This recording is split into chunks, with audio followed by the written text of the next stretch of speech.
देश भर में आज 29 जुलाई श्रद्धा और उल्लास के साथ गुरु पूर्णिमा मनाई जा रही है। मंदिरों और आश्रमों में शिष्यों द्वारा अपने गुरुओं की पूजा अर्चना का दौर जारी है और विशेष आध्यात्मिक कार्यक्रमों का आयोजन किया गया है। मौसम विभाग IMD ने उत्तर प्रदेश के कई जिलों में भारी से बहुत भारी बारिश की चेतावनी जारी की है। खासकर ललितपुर, बांदा, चित्रकूट, सहारनपुर और बरेली समेत कई इलाकों में जलभराव की आशंका जताई गई है। देश के पश्चिमी और उत्तर पूर्वी हिस्सों में मानसूनी गतिविधियां तेज हो गई हैं। कई राज्यों में नदियां उफान पर हैं और प्रशासन को एहतियात बरतने के निर्देश दिए गए हैं। मानसून सत्र और आगामी राजनीतिक रणनीतियों को लेकर दिल्ली से लेकर विभिन्न राजधानियों में बैठकों का दौर जारी है। विभिन्न राजनीतिक दल अपने आगामी अभियानों की रूपरेखा तैयार कर रहे हैं। सप्ताह के बीच कारोबारी सत्र में घरेलू शेयर बाजार में मिला जुला रुख देखने को मिल रहा है। IT, बैंकिंग और ऑटो सेक्टर के शेयरों पर निवेशकों की विशेष नजर बनी हुई है। भारत के वैश्विक स्तर पर कूटनीतिक संबंध मजबूत हो रहे हैं। रक्षा और तकनीकी क्षेत्रों में कई देशों के साथ द्विपक्षीय वार्ताओं के नए दौर शुरू हुए हैं।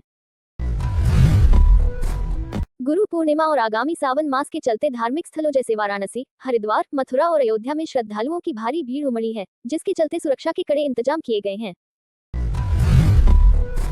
विभिन्न विश्वविद्यालयों और बोर्ड्स की परीक्षाओं के परिणाम तथा नई प्रवेश प्रक्रियाएं समय पर पूरी करने के लिए शिक्षा मंत्रालय द्वारा समीक्षा की जा रही है।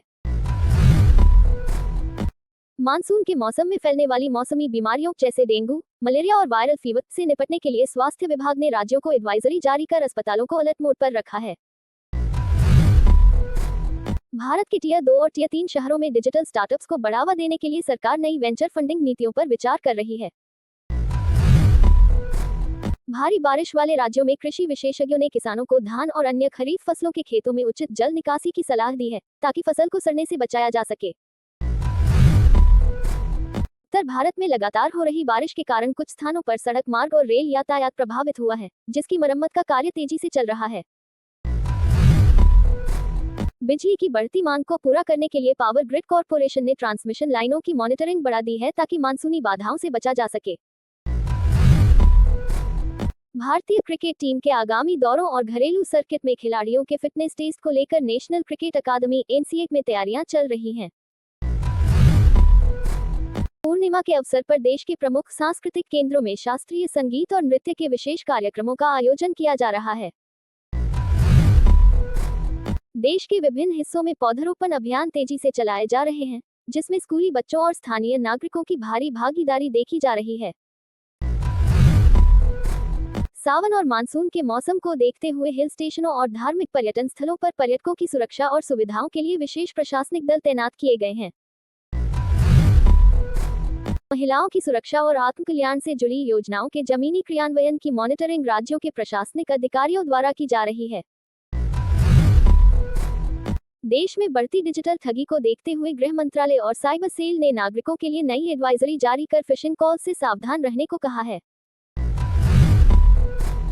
देश के कई महानगरों में मेट्रो और इलेक्ट्रिक बसों के बेड़े को बढ़ाया जा रहा है, ताकि प्रदूषण पर लगाम लगाई जा सके और यात्रियों को सुगम सफर मिले।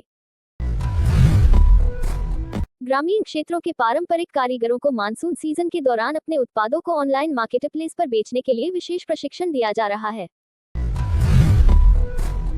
प्रमुख भारतीय विमानन कंपनियों ने अंतर्राष्ट्रीय मार्गों पर यात्रियों की मांग को देखते हुए उड़ानों के फेरे बढ़ाने की घोषणा की है।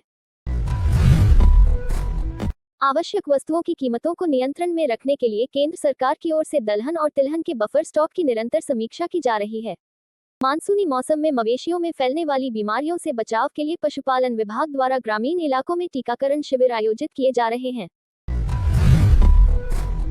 आज गुरु पूर्णिमा के खास दिन गजकेसरी योग और कई शुभ संयोग बनने के कारण विभिन्न राशियों के जातकों के लिए दिन काफी सकारात्मक और फलदायी रहने की बात ज्योतिषीय आकलन में कही गई है।